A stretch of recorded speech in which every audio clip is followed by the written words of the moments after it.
izbori organizovali jedan ovakav skup. Verovatno, siguran sam da još uvek čuvaju i te snimke od tog skupa. Ovdje se pominje pitanje decentralizacije.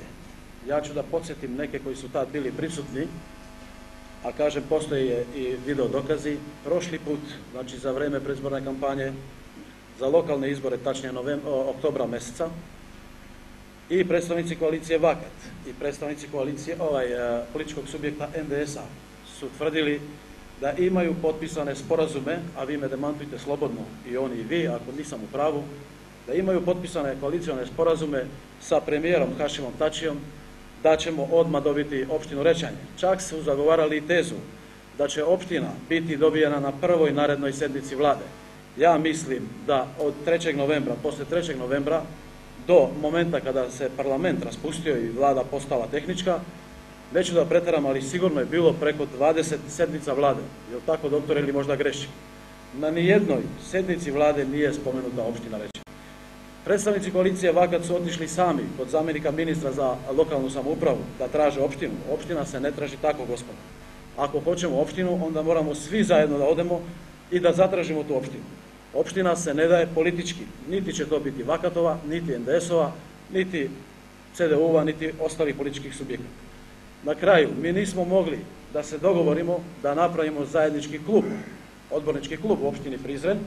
Zašto? Jer su bile bitnije fotelje od nacionalnih interesa. Čisto sumnjam da ćemo se dogovoriti oko opštine, a i čisto sumnjam da će uopšte i opštine više biti, da vam kažem. Prizren, i možete doći u našu stranku, to jest u našu kancelariju, da vidite taj sporazum.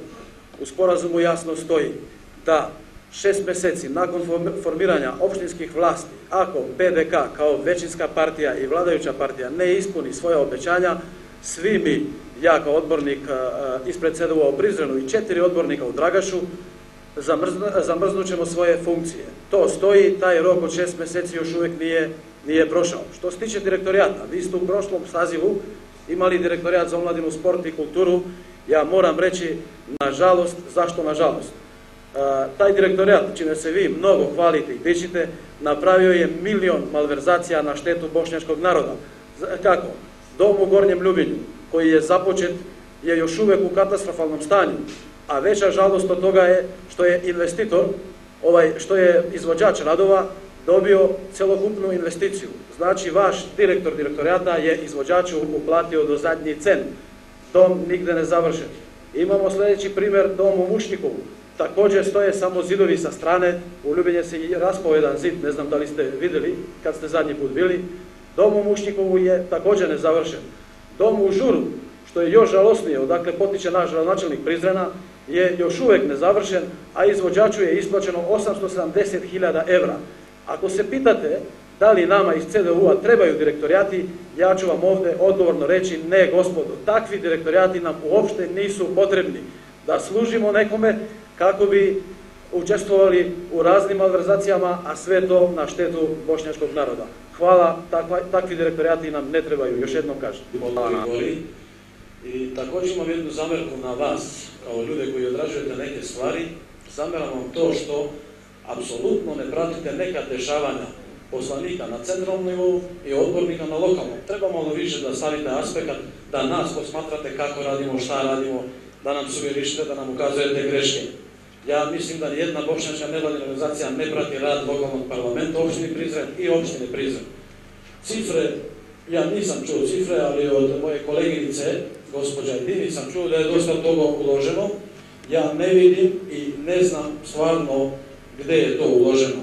Tačno je da postoji udruženje malinara koje funkcioniše, ali ja mislim da to udruženje funkcioniše samostalno, uz pomoć Karitasa, i ne znam da li ima neke posebne veze sa Ministarstvom za poljoprivredu.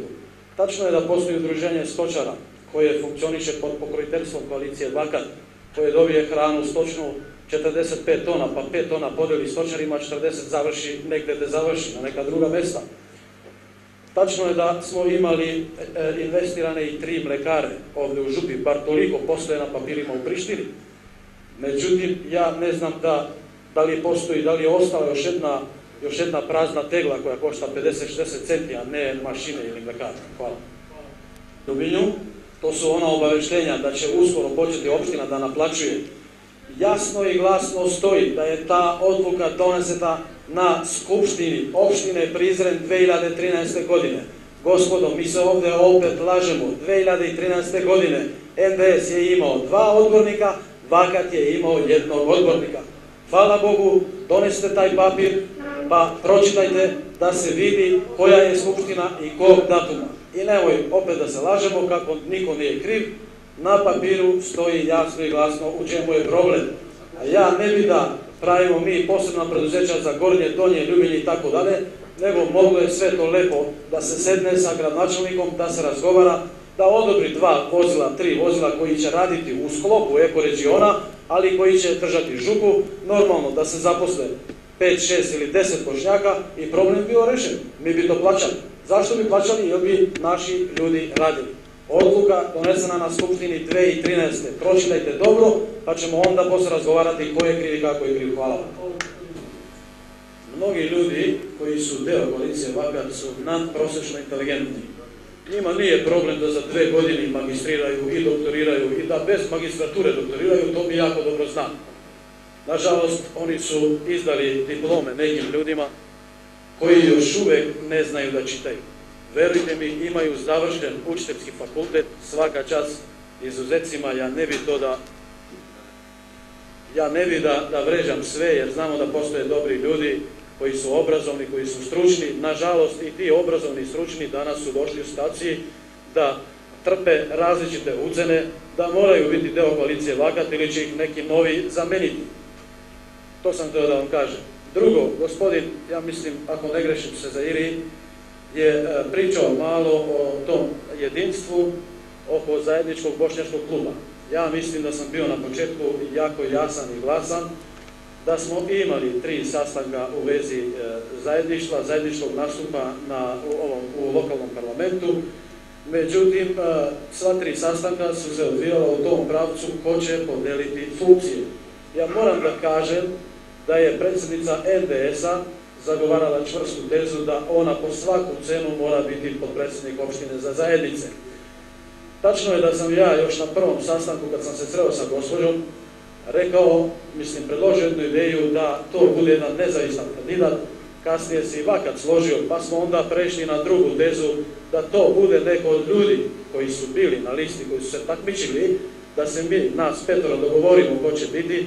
Međutim, zadnji sastanak, Memnuna neka me ispravi ako kažem neistinu, zadnji sastanak koji smo imali ovde kod Fuada u Rečanima, gospođa Emilija je tada nama javno obznanila njenu kandidaturu, rekavši da je ona pobednik i da ona mora biti potpredsjednik opštine za zajednice po svaku cenu. Naravno, nisu se složili predstavnici koalicije Vakat, nisam se složio ni ja.